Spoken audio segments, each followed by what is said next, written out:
Hey YouTube, how's it going? This is Gamester81. Hope you guys are doing good. Finally got my camcorder working, and I just hit 4,000 subscribers, so a huge thank you to everyone for your continued support. I can't believe it.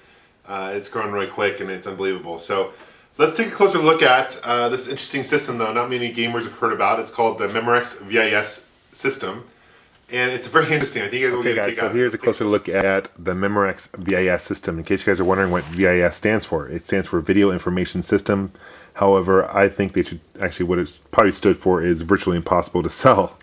Now, before I get into too much detail about the system, because there isn't much information on YouTube on the system, and it's pretty rare, I do want to give a quick shout out to a really interesting YouTuber and a really cool guy here on YouTube. His name's Caleb, and his screen name is Ashton Clone.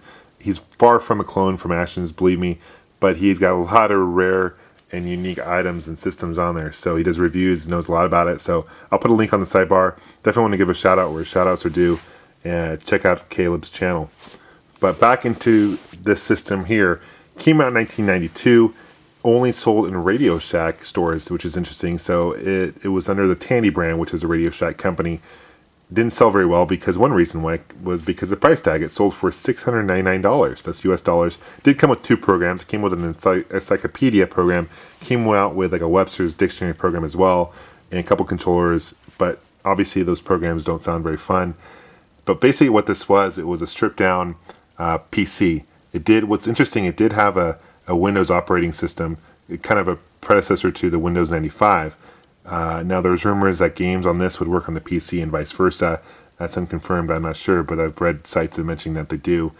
Now later in 1993, they took off the Tandy name and changed it to Memorex VIS, and they sold through catalog only. They did drop the price down to $399 US dollars. Still very expensive, very pricey, and because it was so expensive, didn't sell very well. Today it makes it a huge collector's item. I don't recommend picking the system up unless you are a collector. It's not, if you're looking for a system to play and replay value, this is not the system for you. But if you're looking for a system that's kind of unique and part of your video game history, definitely look into getting one of these. It's pretty hard to find, even on eBay. It doesn't pop up very often. Here's the front of it. Kind of looks it looks ugly, to be honest with you. It looks more like a VCR than anything else. This thing flap opens and closes. This is where the memory card would go in. You get your microphone, your phone jack, and your volumes. I'm not sure what's the deal with phone jacks and, headphone jack, that is, and whatnot in early systems in the 90s and 80s, but whatever. This is your open and close. This is your power, so pretty basic. On the back is your standard AV cables and your TV jack. Nothing too spectacular there. Now there were rumors that other games were going to come out for this system, like King's Quest V, Space Quest was supposed to come out for this. If that was the case, this system would have been a lot better, I think more successful. But most of the games that came out for it were edutainment games, which were games geared for age groups 8 to 15. The game I'm going to show you a little later on in this video is Sherlock Holmes, Consulting Detective. I figure with the recent movie release, why not? It's kind of fitting. It was a CD-based system. It did play audio CDs. Here's a closer look at the controllers. It did come with a couple controllers. Here's an example of one of them. They were standard wireless, which is really neat.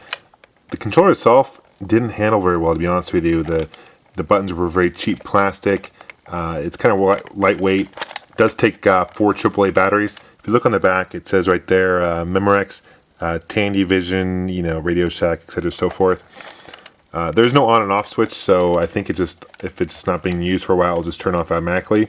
But you have your start, kind of a start and select button here, and you have to choose 1 or 2 players. If you're not pointing it directly at the system or in the direction of the system, I've noticed that sometimes it's very sensitive, and when you hit a button, it doesn't really do what you want it to do. So keep that in mind. But let's take a closer look at Sherlock Holmes. Alright guys, so here's the boot up screen for the VIS.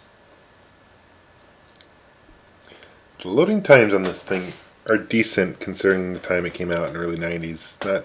Not too bad. It wasn't like Neo Geo CD bad or anything like that, so.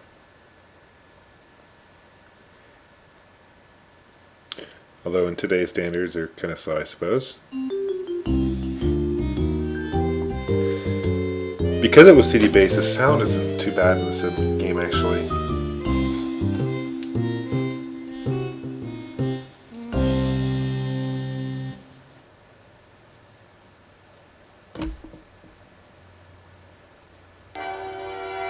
And this is Sherlock Holmes. This is volume 2. There was another Sherlock Holmes that came out before this particular version.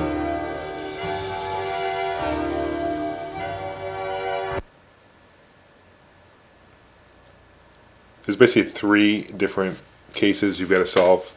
2 lines, pilfered paintings, the murder of, let's do that one.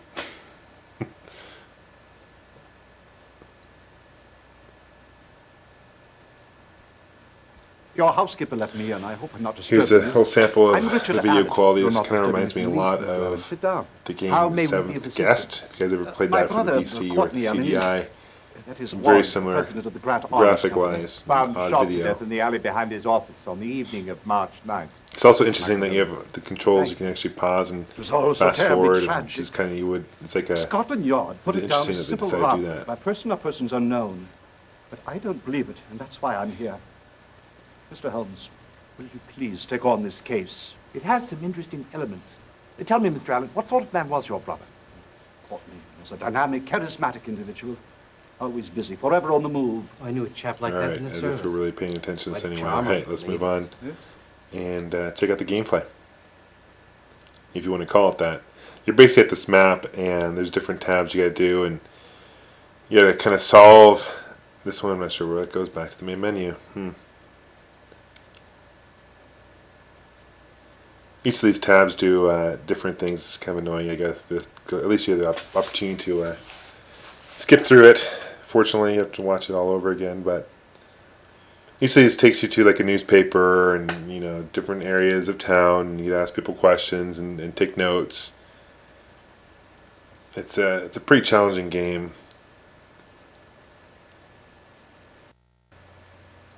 So the object of each case is to gather enough evidence. And once you do that, you talk to enough witnesses, you can go to this It seems you need to screener turn here up and a it'll clue or so determine if you have more enough before the case can be to judged. solve the case. Do Obviously, I continue. don't, because I didn't put much time into this. But you guys get the general idea of this particular game and what the system can handle. The system is very similar to the CDI. I'd say it's probably worse than the CDI, but it's definitely a collector's item. So thanks for watching, guys. Until next time, this is Gamester81. Happy gaming, and talk to you soon. Take care.